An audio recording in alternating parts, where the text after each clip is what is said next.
This is a Dauntless Media Collective podcast. Visit dauntless.fm for more content. The 1960s is the battle cry. And so what happens is during that era, there are really powerful political pundits and operatives and really powerful Christian leaders that determine that they're going to take their country back. And their mantra is one of extremism. Their mantra is one of, we are the rightful founders of the country. And so we are going to get our country back. Whatever we have to do that, we will do. To me, if you think the 50s are the time to return to, you're telling on yourself. Hi, I'm Nate. I'm Gail. And this is Full Mutuality. So today's podcast, we're really excited. It's my favorite line. We're really excited about today's podcast. So you probably always excited. Quote it along with me. In our couple, he's the golden retriever. You know, he greets everyone at the door. He's the happy one to see it. I'm the suspicious one. I'm like, I don't know if I like that person yet. Nate's like a cat. Hi, I'm so happy to see you. The optimistic, friendly one. Yeah. Brad, I am so happy to have a fellow pessimistic Yes. person on our, like when I hear you talking about, how that's you, I'm like, I relate. It definitely.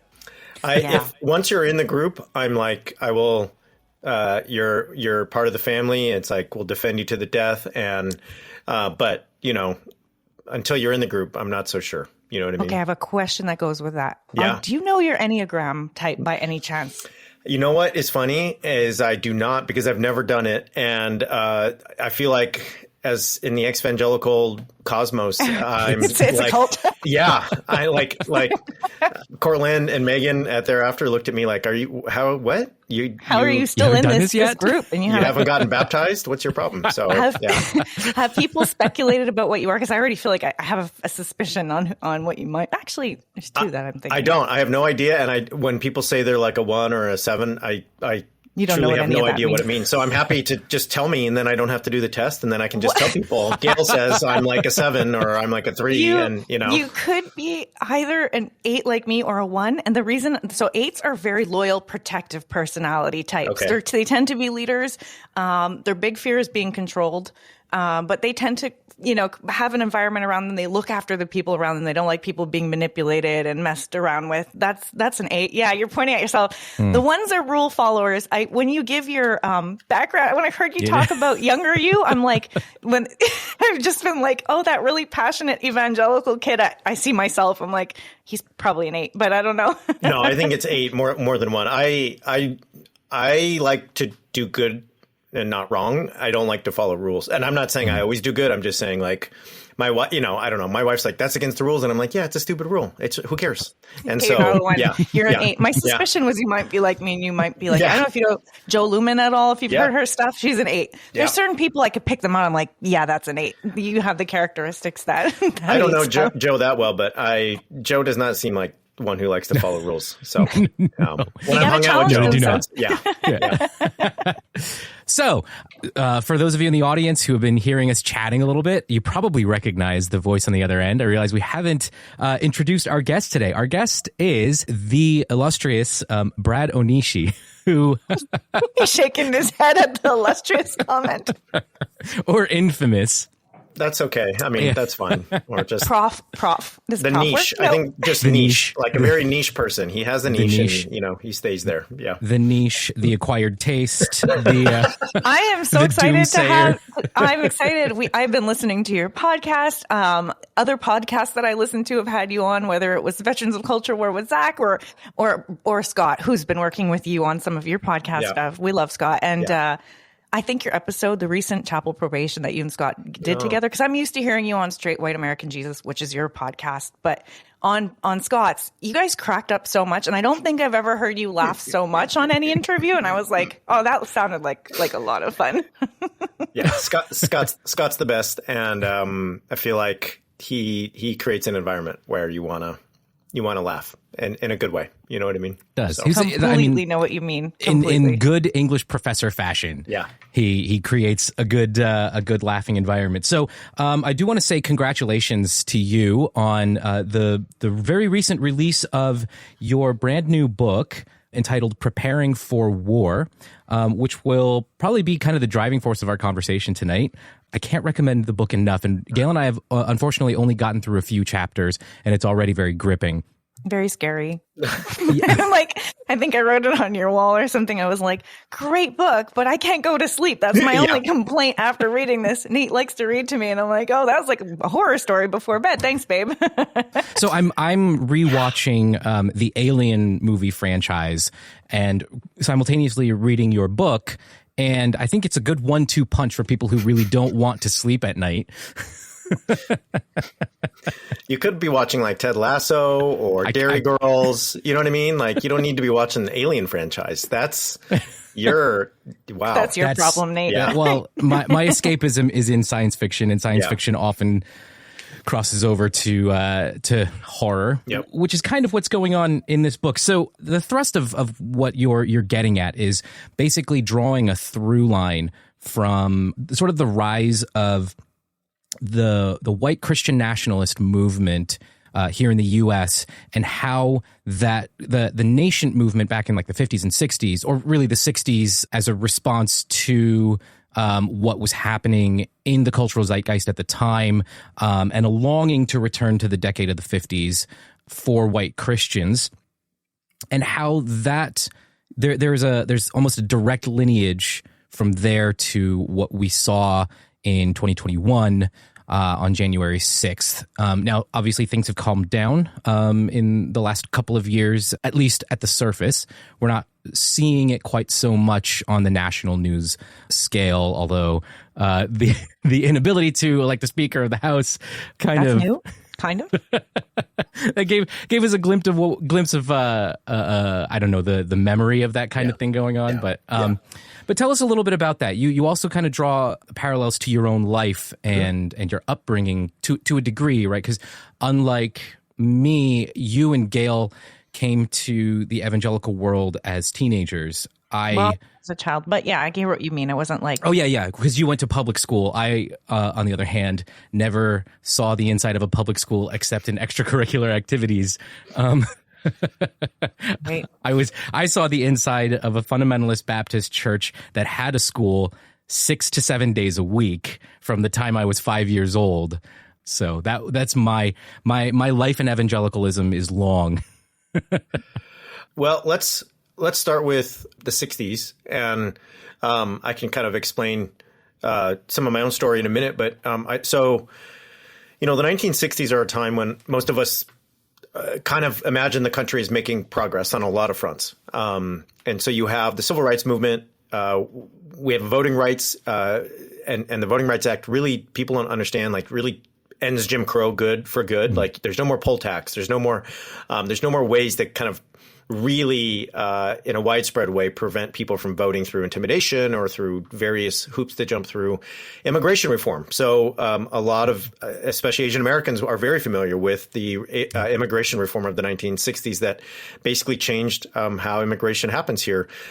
The feminine mystique, 1963, not to mention women entering the workforce. And this, let's not forget the sexual revolution, which, we can debate what that means and how that worked.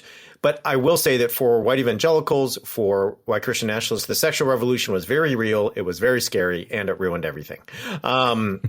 There's queer liberation movements happening throughout the 60s. There are mainline Protestants who are actually helping with that movement. But Stonewall, there in New York City, is like a big watershed moment. Interracial marriage, which, all of us on the call are familiar with in some way, right. 1967 Loving decision from the Supreme Court changes everything. What's the point?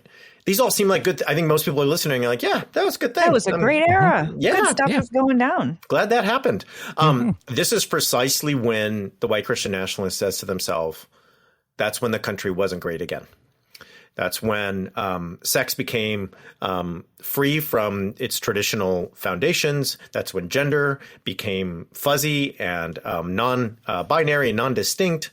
That's when work and home, everything got, the sphere of domesticity that women occupied and the sphere of labor that men occupied got all mixed up. This is when gay folks started to sort of become represented and mainstream in American culture. This is when immigrants from different not Eastern Europe, but Asia and Africa and other places started to really appear in American consciousness. So the 1960s is the battle cry. And so what happens is during that era, there are really powerful political pundits and operatives and really powerful Christian leaders that determine that they're going to take their country back.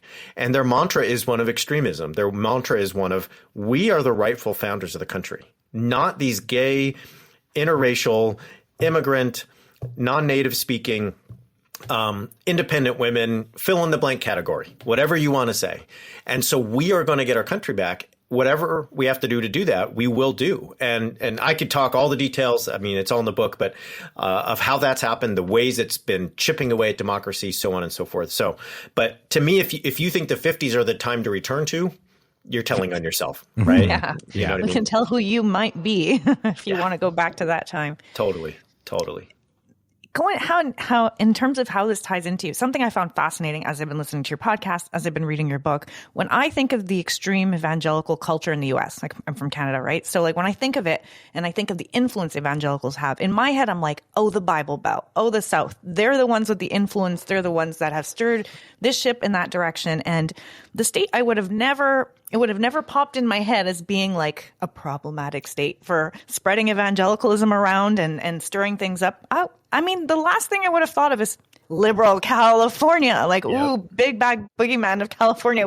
You guys are supposed to be very godless out there. So explain to me how California ties into your life and how it ties into evangelicalism. I know your book goes through it in detail, but like, can you give us some of how that ties in and your story and everything? Oh, for sure. No, and it's a huge part of this. I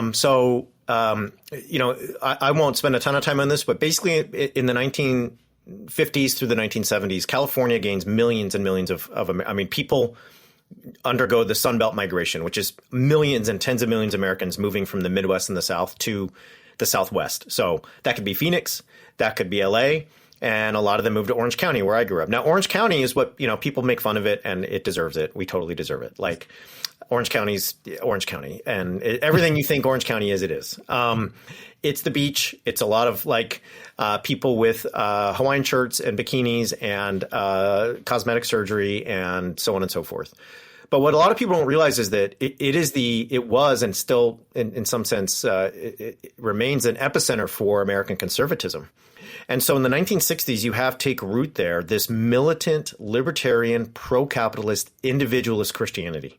This is where you get megachurches. The megachurch movement in the United States, it really comes from Southern California. You get the Crystal Cathedral, but then we have Rick Warren, and we have all the Calvary chapels, and we have so many more. So none of those are accidents. You have the John Birch Society, which is basically the grandfather of QAnon. The epicenter is Orange County. They think that Martin Luther King Jr. is a Soviet agent. They think that Dwight Eisenhower's a communist. They think that teachers are taking their clothes off in class to teach health class, and they're groomers. Does that sound familiar? Well, it's not new, right? This is the region that makes Barry Goldwater the GOP Republican candidate. And some of you are like, did not come here for who's Goldwater? You know what? History. I know. Nate was reading your book to me, and I know the answer to the chapter. I'm like, I know who he's talking about. It's not Donald Trump. I know it sounds exactly like Donald Trump, but I know the right answer to this question. And you're Canadian. That's so. No, it's because I have been paying attention, and your podcast has been very informative to me. It's been super helpful. Is that a credit in your class? Yeah, I mean and it just if you're not a nerd like any of the three of us. So you may not care about Barry Goldwater, but you will care that the church I grew up in my hometown is Richard Nixon's hometown, right? Richard Nixon comes exactly from where I'm from. Okay. Where did we get Ronald Reagan? It was from the Southland. It was from LA. It was from Orange County. He was in Orange County almost every other week in this time. I mean, this was like his spiritual home. Where did we get John Wayne? John Wayne, if y'all have read Kristen Dumais and you know all about John Wayne as this icon of white conservative toxic masculinity, our airport is called John Wayne Airport, right? Wow. This is where we get Pat Boone and all of these folks. So all that to say, Goldwater, Nixon, Reagan, John Wayne, these are the men that really formed the kind of pantheon, right, of American conservatism in the 70s and 80s. And they all come from that same place. Now, I'll give you one more example. Where does Focus on the Family start? starts, right? Yeah. Yeah, you've done the homework. And I'm not even going to say Orange County. I can specifically nail down Acadia because you corrected. You don't want to get emails on Zach's. Right. So it's like, right. Like we're, Scott Okamoto's backyard. It's like right down. So Focus on the Family is not started in Georgia or in Texas. Focus on the Family started like basically equidistant from where I grew up in Los Angeles. Right. John Dobson went to University of Southern California, USC. So all that to say, there's so much influence and there's so much money in these parts. And I'll just give you one more thing. And I know people who are not from California hate California. They don't want to hear about it. So I totally understand. So I'll be quiet in a minute. But right now in Orange County alone, you have more people than 19 American states. Right. In LA County, you have more people than something like 25 American states. So just the sheer amount of money and people makes it like a natural place to develop this kind of these kinds of movements politically, culturally, theologically. And if you do the history, a lot of it is there. I have sort of a serious question for you. I want to know, Bradley, are you part of awokeness? That's what you shouldn't have started drinking. I laughed so hard when you were reading this op-ed recently and you quoted someone as calling it awokeness. Was that the term they used? I think, the Great Awakening. The Great Awakening. Which is just like, because that was Ross Douthat at the New York Times. And then the week before that was Trish Harrison Warren, who was talking about like queer relationships and gay relationships and other stuff and saying that it was same sexual behavior. So anyway, it's just Who talks like this. What are these terms that these people are inventing to come up with describing things we already, caring about justice, awokeness, woke movement. Awakening. The awakening.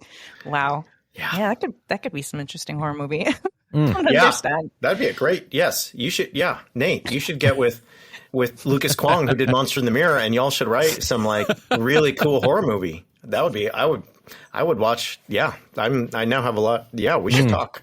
Yeah. I mean, I feel like the right is already creating that, right? Like they already are creating a narrative about the left, about, when you mentioned, back in the 50s and the fear over groomer culture, that's something that's definitely resurfacing these days. And this fear about critical race theory. I mean, and they're going to teach it to your little kids in elementary school. Yeah. And it's like, no, do you know what critical race theory is? And what do you think they're doing? What are you imagining is happening here? It's we know what they're imagining. They've talked about it. They've said, we're lining up all the white kids in the front of the classroom, and all of them have to apologize to the black kids in the classroom. They're really imagining this. Like, and I'm like, for real? Like, you guys think that is what this is like?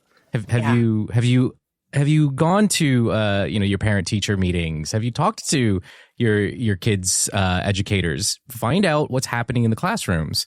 Instead of just coming up with these ideas. It might even be people who've never been to public school. I mean, I feel like the Christian culture and community, especially in the U.S., perpetuates Christian private schools, and the public education system is sort of. They're trying to tank it, a lot of the Republicans, to begin with. And they want it all. Like, it's like they couldn't desegregate and they couldn't stop desegregation. So the private Christian school movement was essentially to preserve that. And there's still that. I mean, I homeschooled in Quebec, and I'm like, my son's like, it's the worst thing you ever did, Mom. He's still resentful. He's 23 years old. I didn't even do it like all through elementary. I did half elementary, and he was not happy about the fact that I homeschooled him that long. But I remember there being a lot of fear, like through just the conventions, because like the curriculum stuff and getting together to learn from other people. I was just amazed at the paranoia of what they imagined public schools were like. A lot of them hadn't been to, but it was just this culture of teaching what was happening. And I was like, but I grew up in public school, and it's not at all. Like, it almost seemed like some science fiction, like not fairy tale, opposite horror story that doesn't. It was so fictional. Like, to me, it was obviously cartoony in its presentation, but that seems to be like some very embedded beliefs in American evangelical conservative circles about. I think that's exactly right. I think the way you just described it is, when you don't know something, but you just talk about it all the time, and you've never experienced it, you've never been there, but all you do is you just feed on each other. You stand around in a circle or after church, and you're drinking your coffee, and you just talk about how bad the government schools are. In your mind, it just gets worse and worse and worse, where in reality, you've never stepped foot in there. You don't know. And I'll give you an example. This might sound like a weird example. It's a very American example. But I remember one of the last years I was at the church where I worked, there was this big push for us to have a Super Bowl party. And the idea is that at the halftime of the Super Bowl party, they were going to have a Christian message. And so, no commercials, no Red Hot Chili Peppers or whoever. We're going to stop and talk Jesus, right? And I raised my hand in the staff meeting. It was a mega church. There's like 20 pastors. And I raised my hand. I was like, I'm going to be real honest. The people I know, not that I know any non-Christians. I'm just saying maybe I don't really imagine them wanting to come to the old church to watch the Super Bowl. I think a lot of them are going to be at home with beer and like Fritos and their friends. So I have a kind of crazy idea. What if we as Christians I don't know, let me just get this out. We hung out with them at their house and just hung out and just showed ourselves to be really nice, respectful, interesting, kind human beings. And then maybe at some point they would want to come to church, right? And everyone just looked at me like, oh, okay, radical in the back over here, right? And what they were really saying is we would never go to a non-Christian's house on Super Bowl Sunday. That must be the most scary. Like what happens at a non-Christian's house during the Super Bowl? Probably like an orgy. Yeah, that's what's going on, right? For sure. It's probably like everyone drinks blood and has an orgy. That's probably what they do. We can't do that, right? And in reality, it's just a bunch of like 42-year-olds like having a couple beers and their kids are running around and half the people aren't watching the thing because they're talking about mortgages and like tax rates. And it's just like them being like suburban, boring middle-aged people. But in the Christian mind, it was like, I'm not going to a Super Bowl party because I don't want to put on a donkey mask while someone else puts on a clown mask. And every kind of worst sexual debauchery I've ever thought comes to fruition. I mean, I don't want to, smoke crack and like, and so when you think about the way they've just demonized the public school system, I think there's a very similar thing happening there, right? It's like, this must be the worst den of sin. And I'm going to send my kid in there? No way. Right. And anyway, go ahead. Sorry. There's an interesting parallel there because there's so many similarities with what was happening in the Southeast. I mean, I come from the Bob Jones University world, and that kind of separation from the outside world, from society, was so common. And that was the norm. Yep. If we were to watch the Super Bowl, it would have to be, at our pastor's house, with, and then somebody was going to turn off the TV during the halftime show and during commercials. Of course, the halftime show. That's the worst. Yeah. And I was in college the year that the Justin Timberlake, Janet Jackson halftime show took place. So of course everyone was talking about it, but we couldn't talk about it because if we were to talk about it, we would let on that we knew what happened, which meant that somewhere in our orbit, someone was watching somewhere that control broke down of keeping your minds pure from every possible. Yeah. I find it fascinating, though, the distinctions and the similarities between the East Coast, the West Coast, and that separation. But what I find a little, I guess, perhaps confusing is how we go from that mentality to one in which they're trying to take over the government. They're trying to enact a coup. Yeah. Okay. I have some questions in this. You're jogging my memory with stuff. Neat. Sorry, I didn't mean to cut you off. No, go for it. I'm so wondering, in your mind, Bradley, when Trump got elected, were you surprised? Was that like being around white evangelicals and seeing, was this a shock moment for you? I think it was both. I think it was a, how did this happen? Like this is just like, I remember the night he got elected was just a, how can this man be the president? This is George W. Bush seemed to be such a incompetent person to be in the White House and the leader of this country. How can this man, who is leagues away from that guy, be the president? And on the other hand, it's like, you could feel it brewing, the anger, the resentment, the grievance during the Obama years. So shocked, but not surprised, which I know other people have said, but I think that's a good way to sum it up. And then going from that that buildup, like you said, through the Obama era to seeing Trump get elected, and it was sort of like, what? And then, oh, that makes sense looking at all the pieces coming together and how that happened, and white evangelicals and where they've landed on things, seeing that those results come in to know how much of them supported Trump. And then the insurrection happens and you have Jesus everywhere in the background signs with the Trump signs. How about where were you at that? I know because I read your book. But tell us where were you at that moment when the insurrection happened, and how did that play into, you know, your podcast, your book? Phyllis, what was that moment like for you? Well, it was, and I think this will go back to Nate's comment. It's like, so that morning, you know, that when on J6, I went surfing that morning, and I was super naive because John Ossoff and Raphael Warnock had just been elected to the Senate. So now you have Biden in office, you have this slim majority in the Senate, and you have a blue Congress or House. And so I just thought there's a chance here to like undo some of the carnage that has happened. And who knew that Georgia was going to elect a man who preaches from, you know, Martin Luther King Jr.'s former pulpit, and a Jewish dude in his 30s. That's different, right? So I'm surfing, I'm sitting out there, I'm alone, and I'm just like, wow. And I took this picture, and I still have. I look at it from time to time, and I have this like, sort of just. It's not a cheesy grin. It's more just like this like calm smile. You know, like when you've just had a good day, and you're like, I'm going to take a picture. It was a good day. I don't feel anxious. I don't feel tired. I don't feel frustrated. Just like things are nice. It's a good day. And I just took this picture, and there's like this beautiful ocean in the background. When I get home and I start seeing the insurrection unfold, right?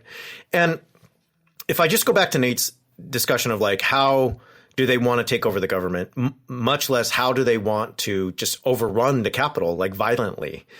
I think there's a real shift, and I'm totally happy to hear what y'all think of this because you lived it, is, you know, I deconstruct in the George W. Bush era. And in that era, there was this real sense of like, Bill Clinton was an adulterer. Bill Clinton he's immoral. We need a Christian man to get the country back on track. And like George W. Bush was all of that. I used to be an alcoholic and I converted.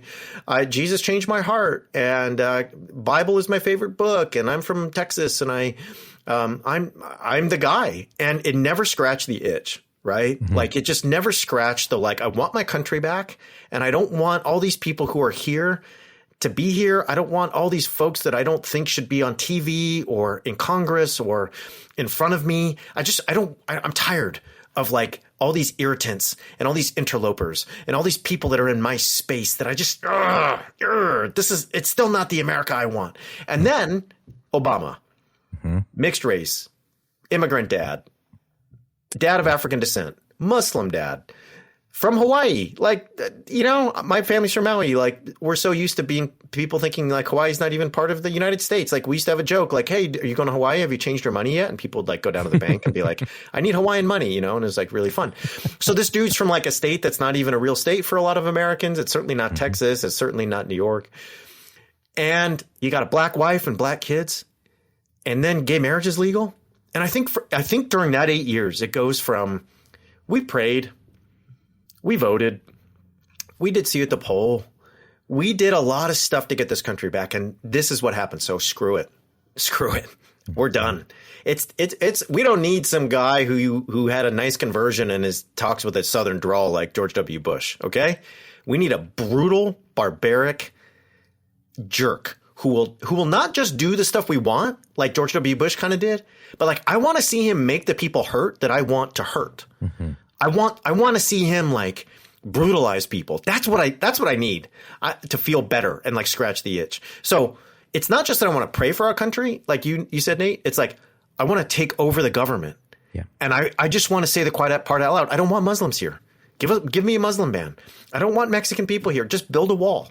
Mm-hmm. I don't want transgender people in the military. I don't want, you know, and we could just go down the dozens of things. And so, and when none of that shakes out and Donald Trump loses to Joe Biden, it's just very clear. It's like, all right, let's do it even more. We will literally overrun the Capitol and try to destroy American democracy to save the country that we want, because democracy is not the sacred value. Power is.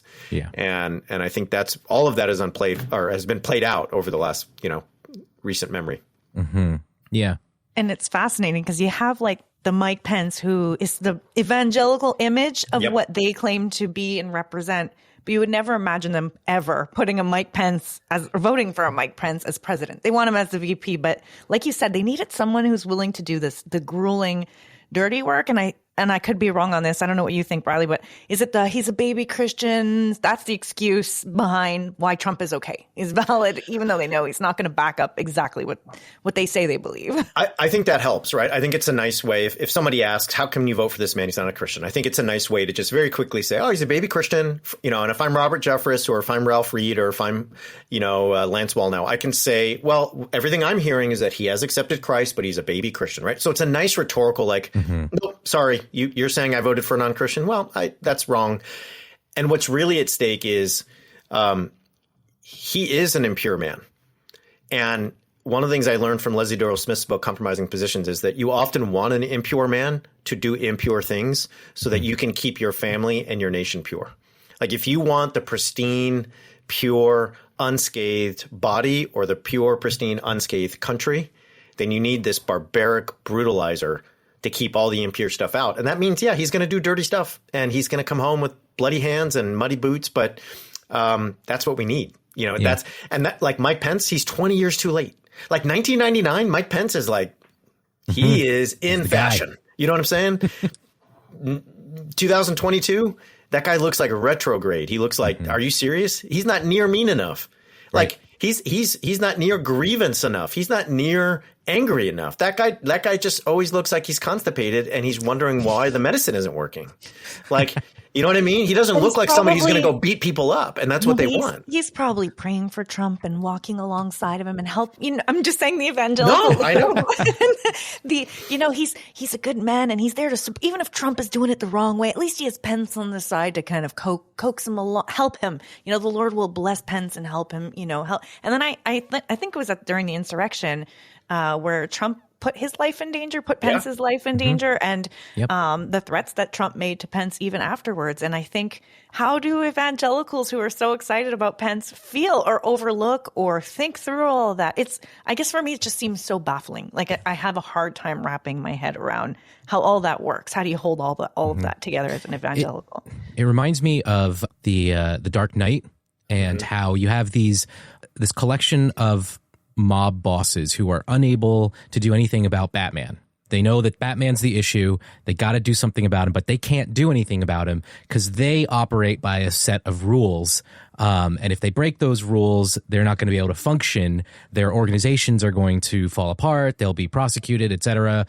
Meanwhile, the Joker exists. So maybe if we can get this guy to do the thing that we want, because he doesn't operate by any of those rules. And I think, that allegory of, Trump. I thought that was pretty decent.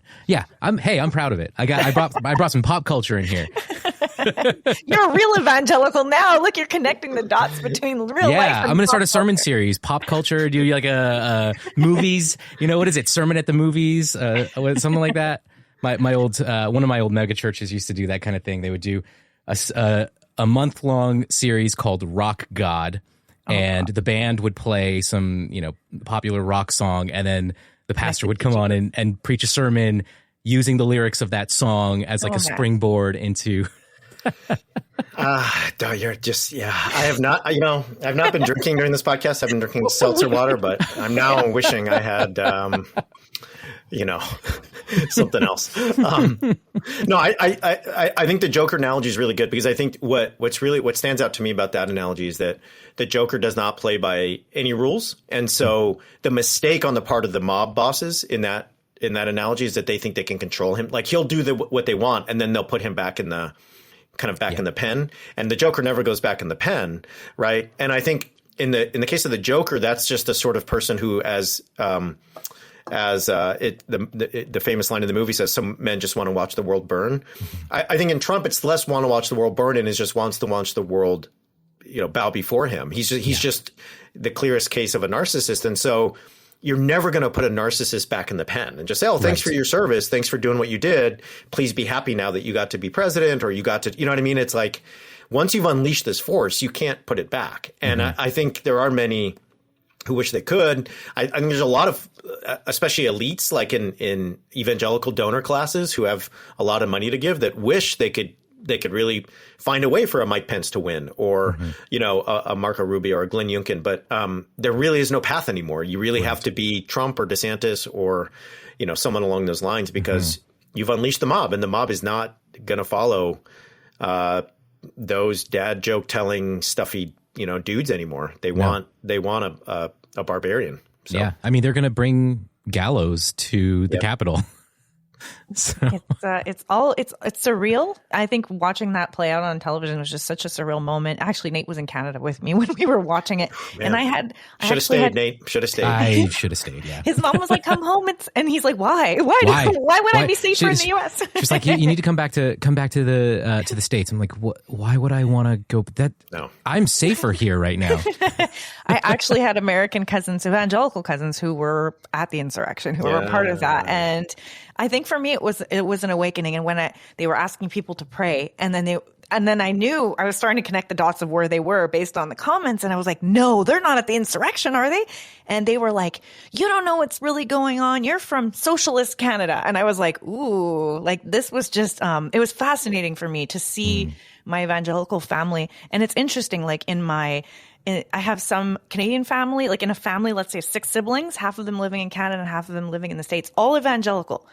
The ones that are Canadian don't understand Trump at all as evangelicals. They're horrified. The evangelicals in America seem to have drank some Kool-Aid, straight white American Jesus Kool-Aid, and are also like at a family discussion, the uncles and aunts have made a truce. They will not discuss Trump. And it's because of that. The Canadians just cannot fathom how, as we evangelicals, do we reconcile this? And the Americans are like, how do you not support Trump? Yep. He is like the answer to our prayers, and he's the Lord's anointed and stuff that for me as a Canadian, I'm just like, what? I grew up evangelical. I'm like, what is going on in this?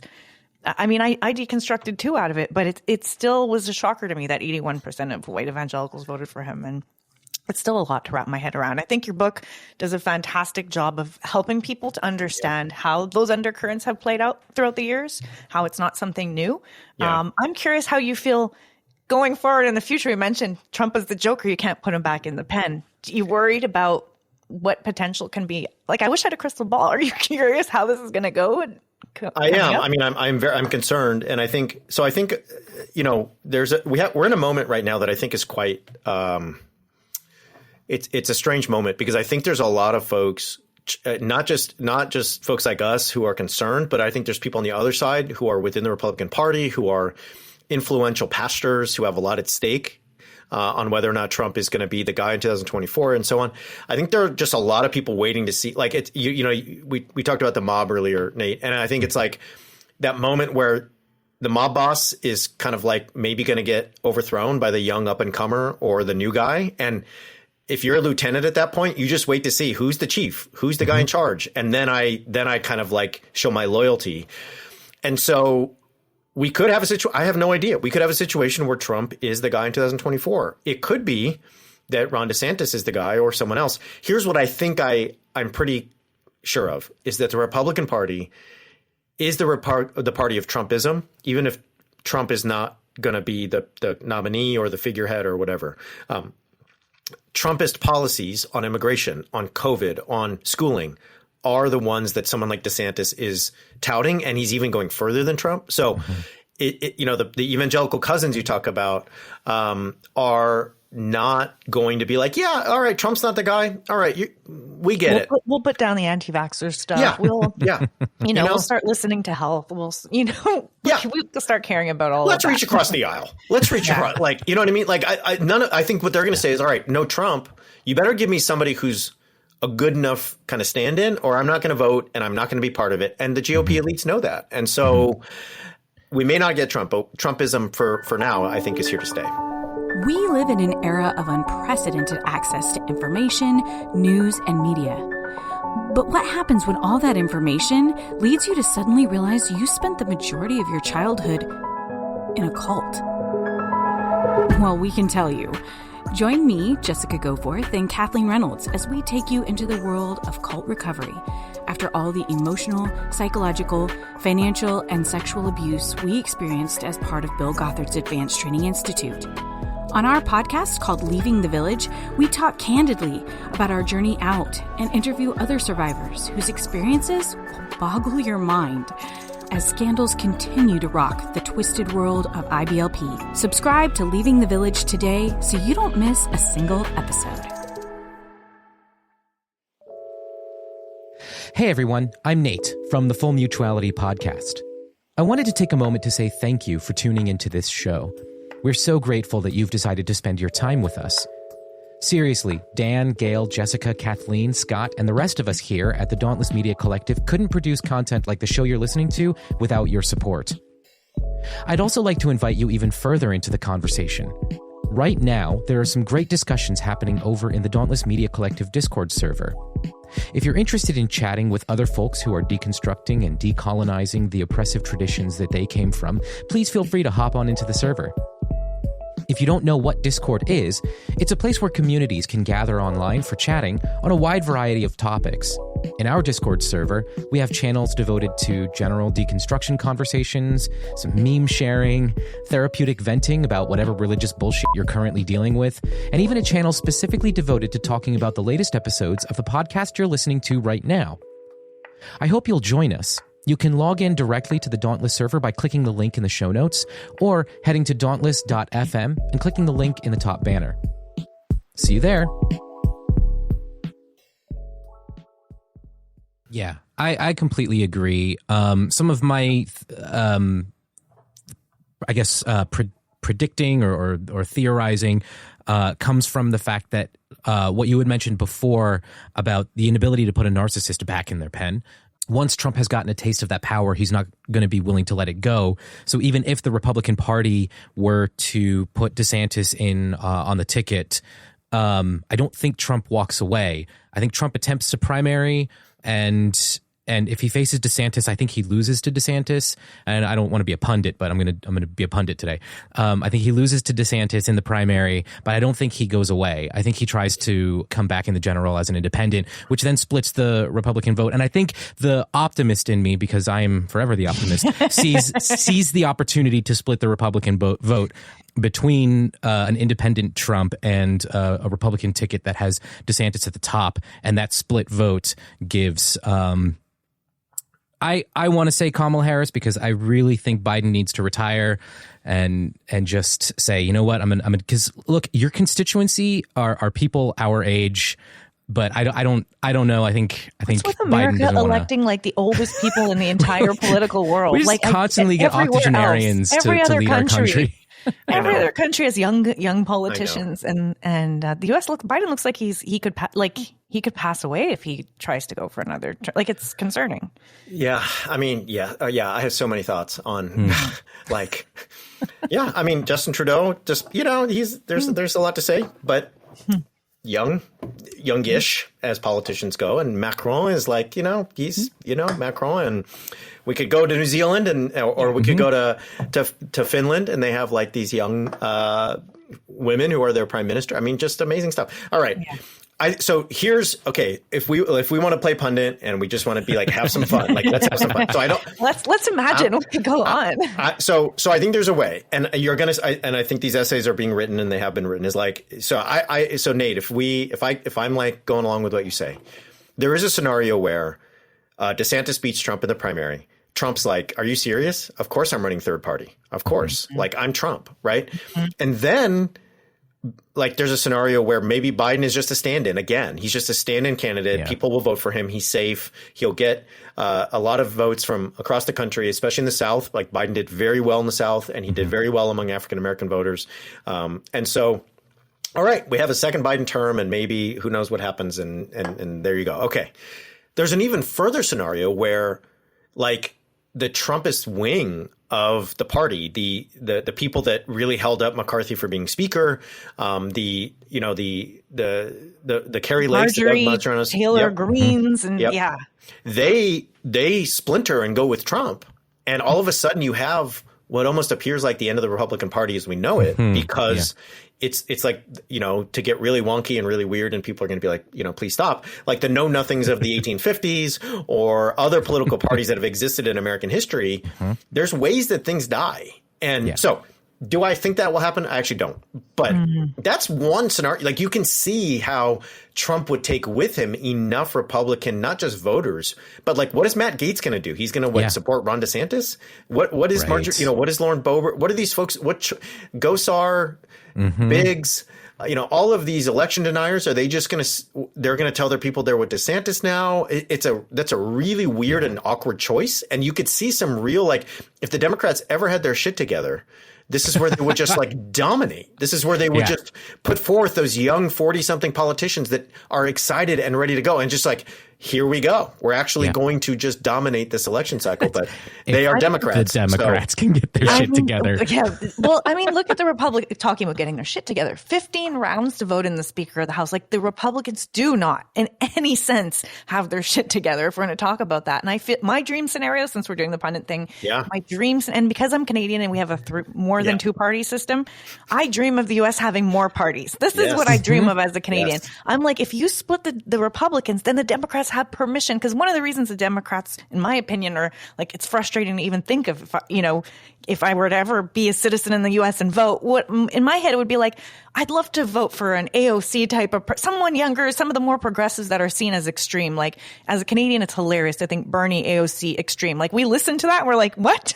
Over here, that's just so middle. It's not, or maybe slightly left, but like, she's like, Liz Warren is a right winger in Canada. You're like, how is this? How are these people so like scary to, but I think the Democratic Party tries to cover such a huge swath, and it would be fun for the U.S. to have a real left. In my opinion, they don't really have a left.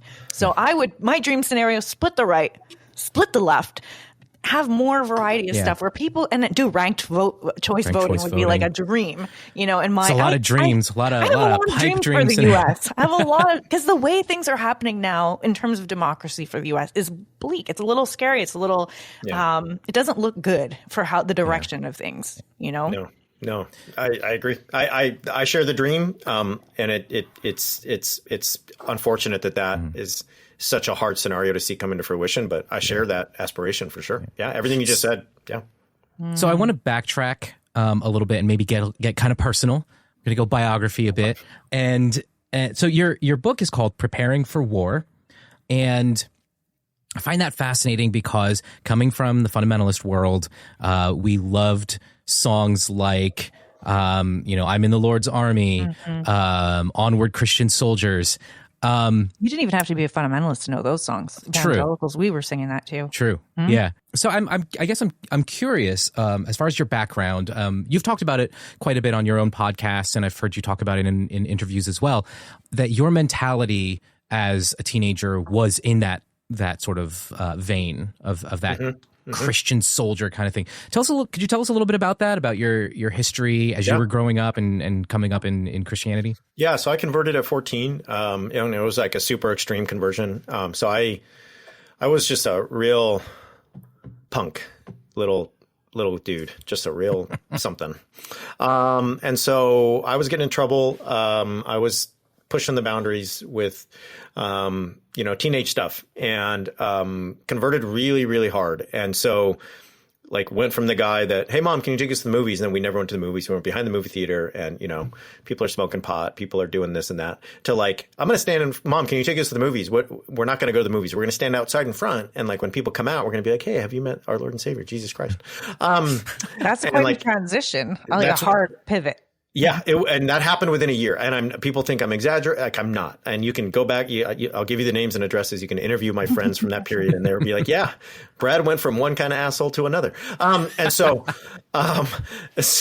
I do that, and then all through high school, like I'm just that dude. So I led a Bible study at my public high school. So on like Tuesdays, if you sat near a certain planter, there was like 20 of us, and we'd sit and go through the book of John. I did See You at the Pole every Friday. So I would go every Friday and just pray by myself, because sometimes someone would come with me, but you're hardcore. You're like, even if I'm the only one standing for Jesus at the flagpole, I'm going to take back this nation for Jesus. Me, Bradley Onishi, by myself. That's if you met me, it was so even kids in the you do remind me of a younger me. Like it's right. I'm like that awkward, like so devout, so sincerely devout though. Like you really meant this wholeheartedly. How do you go from that to where I am now? Yeah, well, long story.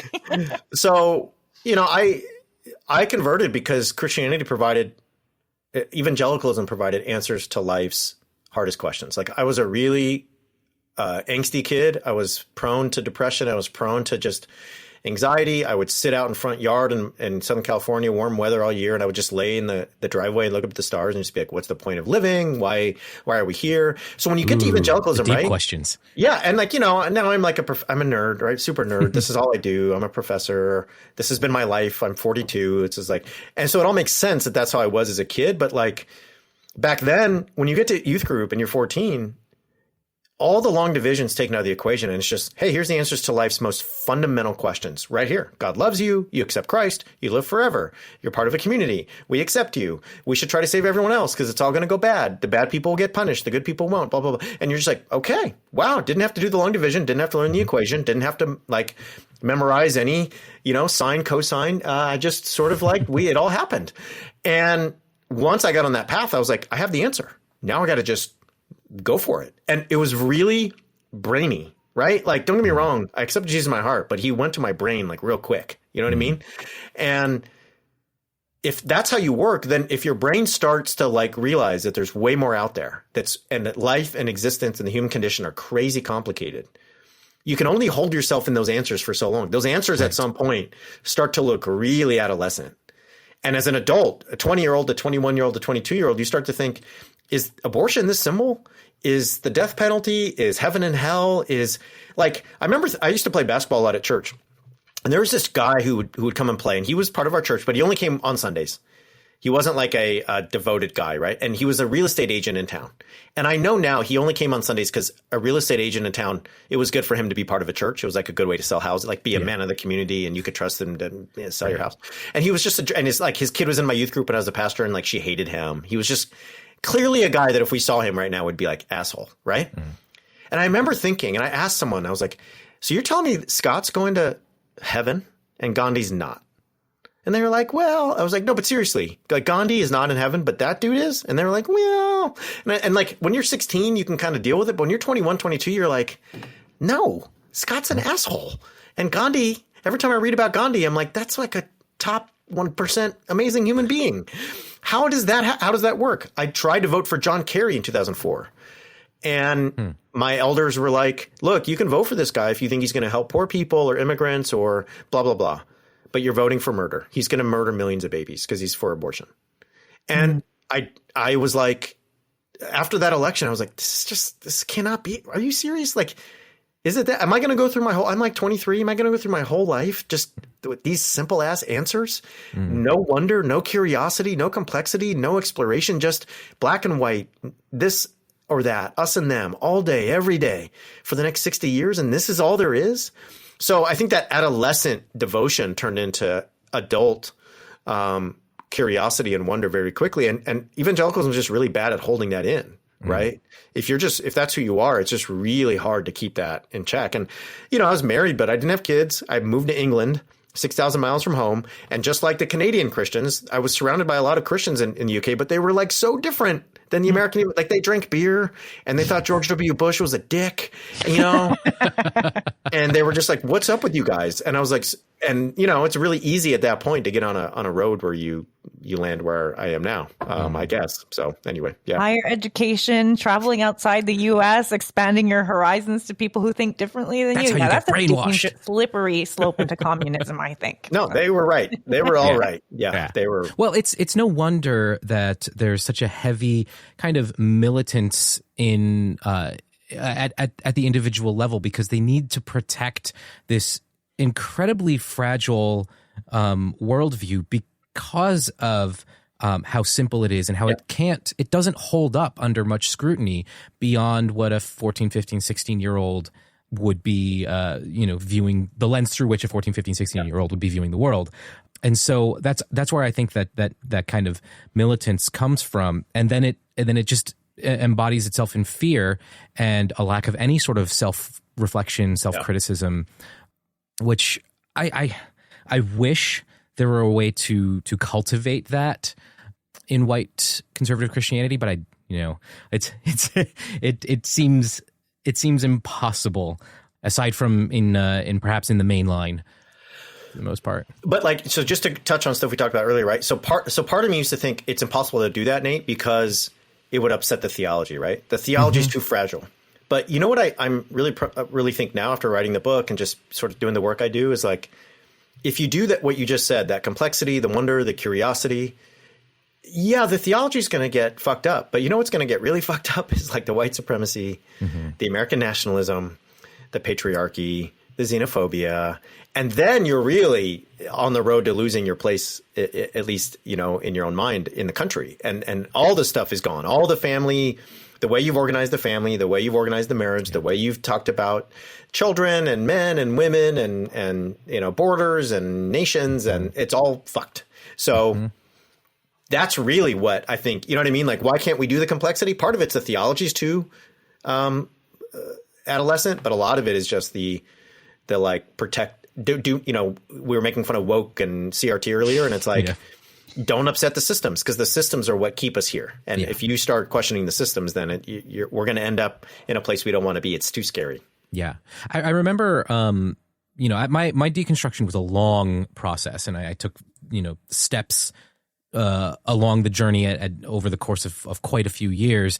But there was one that was a little bit later. It was closer to my walk away from evangelicalism entirely. And I remember thinking, it was around July 4th.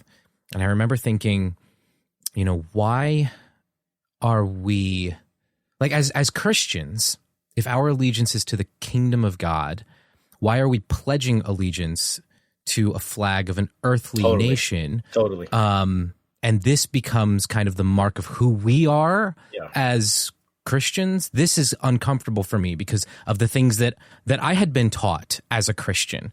And then when I questioned that, I got the backlash from a number of friends, and that's when it started to hit me like, oh, no, we're not worshiping God here. We're not worshiping Jesus. We're worshiping the United States. That's what our churches are centered on. And that was one of the things that started my walk away from the evangelical church entirely. Yeah. But then it becomes, I think one of the things that really bothered me was how tied in all of that was to the military. And I remember seeing this image, this art piece that went around the internet as a meme, but it was a picture of Jesus being crucified on like a fighter jet. And I remember seeing that and thinking that's American Christianity right there. Wow. You say you want to hold on to Jesus as your king, but Jesus is on he's on the side of this militant. Totally. Yeah.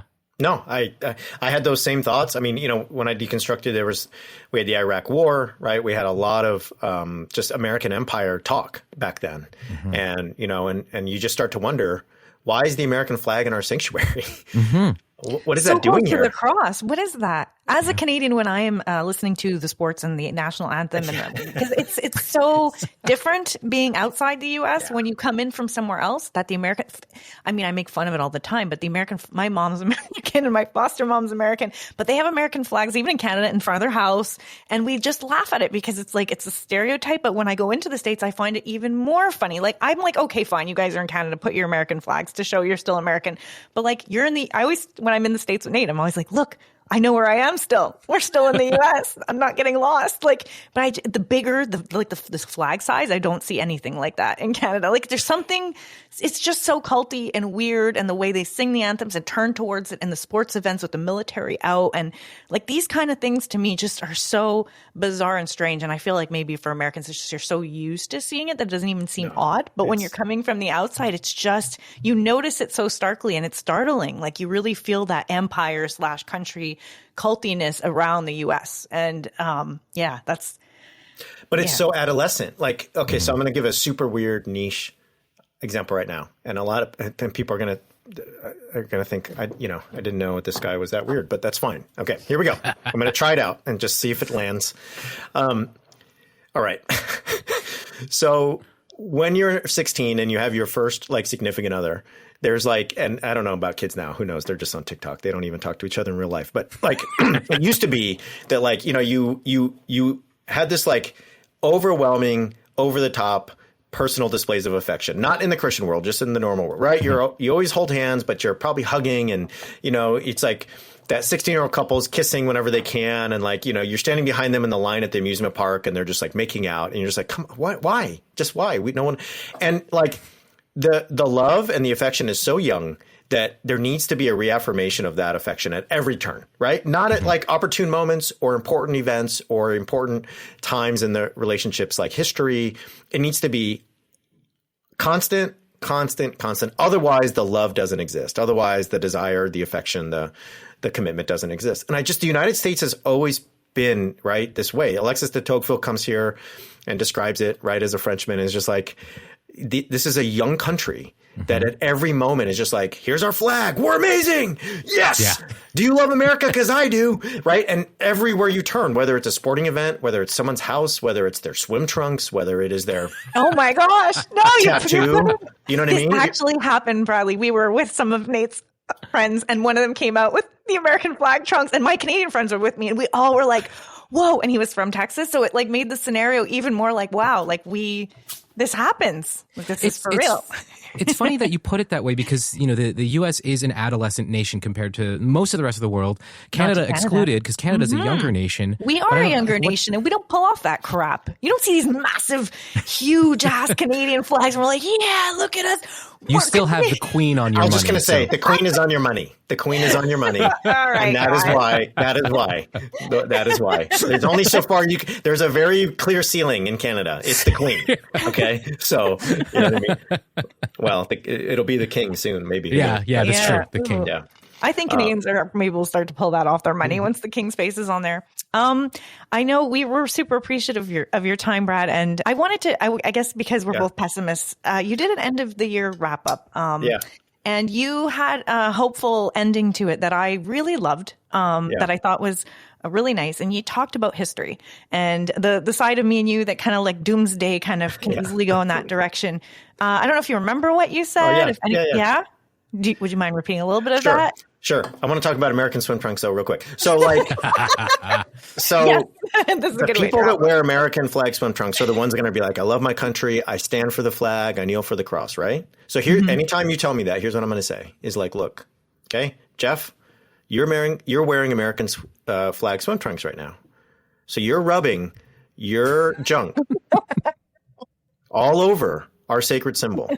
You're the least patriotic motherfucker I know, man. Would you ever rub your junk on the Bible? Would you do that? Mm-hmm. Would you rub your junk all over a family heirloom? How about a medal that your granddaddy got in World War? You wouldn't do that, would you? But you're doing that to our flag? Don't ever talk to me about being patriotic, Jeff. Mm-hmm. You're the least patriotic person I've ever met, because your parts that I want nothing to ever know about or think about are all over the flag that I adore as an American. So you go home and you think about it, change your clothes, wash those. And, when you realize what you've done, maybe you can come out and talk to us about being a country of people who love their nation. Otherwise, shut it. Okay. Cut that crap out, Jeff. Yeah. So I am a pessimist, but I do think that, one of the things as we like enter the new year that is really, on my mind is that, there's an idea that the arc of the universe bends towards justice. And Martin Luther King Jr. said that. And it's easy to think that that's, hard to believe in the years that we've had. And it's easy to think that there's a sense of entropy where, democracy is just sort of sliding into abyss in this country and perhaps in Brazil where things are going down, and in the UK where things are happening, and other places, right? But, one of the things that has really struck me, I read a great book, A Map for the Missing recently that talked about this, is that history is not fate and history is not destiny. History is a group of people who have been thrown into the world without a choice, like all of us. Mm-hmm. None of us decided to be here, but now we're here and we have to decide what to do. And it's all of us walking in a direction and doing it together and saying, I'm going to walk. And if enough of us walk this way, we're going to make a path. And not only will it be easier for us to keep walking because we'll have each other to do it, but we're going to create a path for those who come after us to follow. And history is made, history is accomplished, History is exercised, and history is just us continuing to walk when we don't want to, when we can't see all that far in front of us, when our knees are sore, our back hurts, we're not sure how much longer we have to keep going. But we got each other we got someone next to us.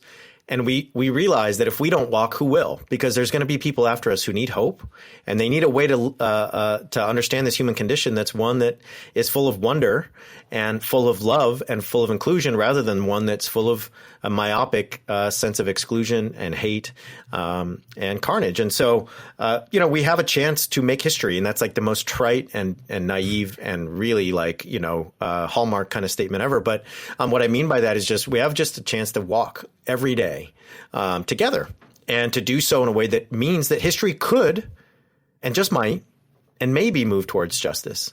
We don't know yet, but that's why we get up in the morning, and that's why we don't give in to nihilism, we don't give in to pessimism, and we don't give in to the authoritarians and the fascists that certainly want to take control of everything.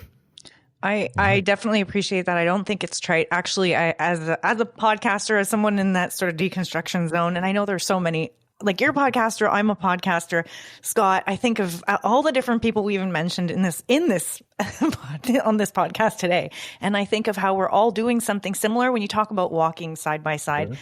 I've been listening to your podcast as I've been driving back and forth to see Nate. We live 5.5 hours away from each other. Yeah. And it's encouraging to hear someone else. This is our first time chatting, but I feel like I know you. I feel like we've been walking side by side. I've been really excited to have you on to talk about your book. I really appreciate the work that you've been doing. I appreciate the way you have been a voice and a support to those of us who don't want to see the U.S. go down that path and who want to envision something differently. And there are a lot of us. And I know Nate does too. We want to encourage people who are maybe feeling alone in their communities. Maybe they're in a southern, I was going to say Bible Belt. Maybe they're in Southern California and they're like, oh my goodness, I'm just surrounded with people who don't understand where I'm coming from. But to know what they're experiencing and feeling, a lot of us are with them. We're walking alongside of them, and we're trying to build a community too and encourage each other along as we walk that path. So I really want to say thank you so much for what you're doing. Thank you, both of you.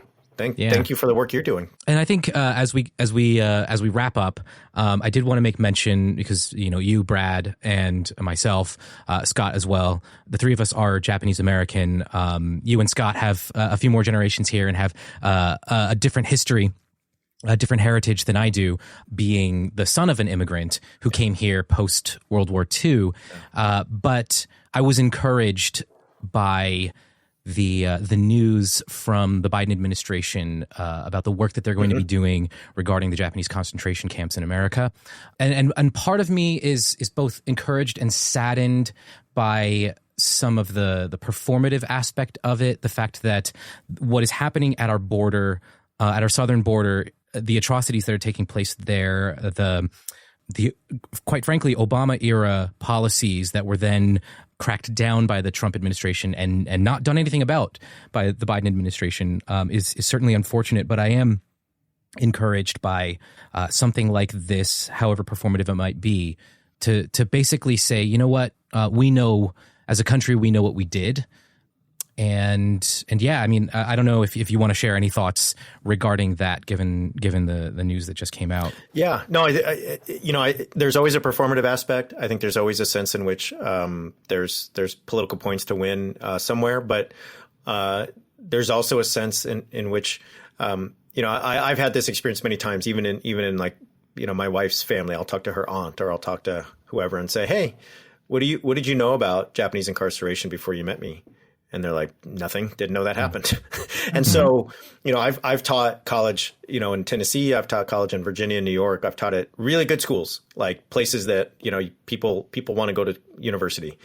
And many of those kids never heard of Japanese incarceration until they got to my class. Right. So, this is a chapter in our history that I think is instructive for the ways that the United States has allowed for its xenophobia and its exclusionary impulses to take over.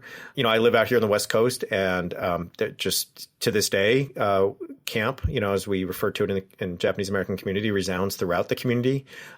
Just recently, my dad helped to get some soil from Maui, because there were actually, people don't realize that there were actually internment sites, incarceration sites on Hawaii, on the Hawaiian Islands, even though they weren't nearly as as populated as those on the mainland. And he helped get some soil for a project that is gathering all the names of everyone who's incarcerated, even those on the Hawaiian Islands. And Duncan Williams at USC is putting this together. So that memory is harder to keep now because many of the people who were in camp have died. And so we're at a kind of critical moment where these memories and these memorials mean a lot. So, as you say, it's always tempered, but for the Biden administration to make overtures is a positive step in some sense. Yeah. Yeah, absolutely. Brad, thanks again. Really appreciate you joining us and having this conversation with us. The book is called Preparing for War, The Extremist History of White Christian Nationalism and What Comes Next. I don't know why I'm holding it up because this is not a video podcast, but here it is. And already it made number 1 on Amazon when it came out, something like that. So I don't know. They have a lot of categories on Amazon, so you can feel good about it, which is I appreciate. There's 73,000 categories, so it was number 1 in one of those. Which are you going to make your way out on your book tour towards NYC Philly area at any point in the future? Love to have a meetup. I'm trying really hard. We're trying to get one together for February 11th in Philly. It may or may not happen. So we're working hard on that. But NYC is I have so many people in NYC, including the two of you that I would love to see and meet and hang with. And so trying really hard to get that together. If you don't do NYC and you do Philly, we'd make the 2-hour trek to come. Okay. Definitely come support you in that. Well, February 11. Cool. If people are listening, we're trying for that. So we'll see details coming hopefully soon. The New Evangelicals, Blake Chastain, a bunch of us are trying to get something together. We, Dr. Dre, Snoop Dogg. So we will see Missy Elliott. And so we'll see who else. Beyonce, Jay-Z, get them all. They're all working. They're all working really hard to make it happen. Yeah, Adele cannot come, but we did get Jewel. So nice. We're really excited about that. Great. So, Brad, where can people find you on the interwebs? Yeah, I'm at Bradley Onishi on Twitter, at Straight White JC on Instagram and Twitter. Can find me at bradonishi.com. And we do Straight White American Jesus 3 days a week. So come hang out. And so much good content. Yeah, and we got some good stuff. And so come find us. Cool. And for all you people who love to check the show notes, we'll put all those links in the show notes. If you're behind the wheel right now, just try to memorize what we just said. Yeah. All right. All right. Thanks again, Brad. Thank you. That wraps up another episode of the Full Mutuality Podcast. If you haven't already, please subscribe to us on your favorite podcast app. And if you don't already have one, head over to our website, fullmutuality.com, for a list of all the apps you can find us on. We couldn't do this without you, our listeners, so thank you so much for your continued support. Speaking of support, one of the best things you can do for us is to head over to Apple Podcasts and leave us a review. I'm pretty sure 5-star reviews get you an extra crown in heaven. But seriously, if you found this episode insightful, spread the word and share it with your friends. And don't forget to follow us on social media. You can find us on Facebook, Instagram, and Twitter at Full Mutuality. Thanks again for listening, and we'll see you on the next episode of the Full Mutuality Podcast.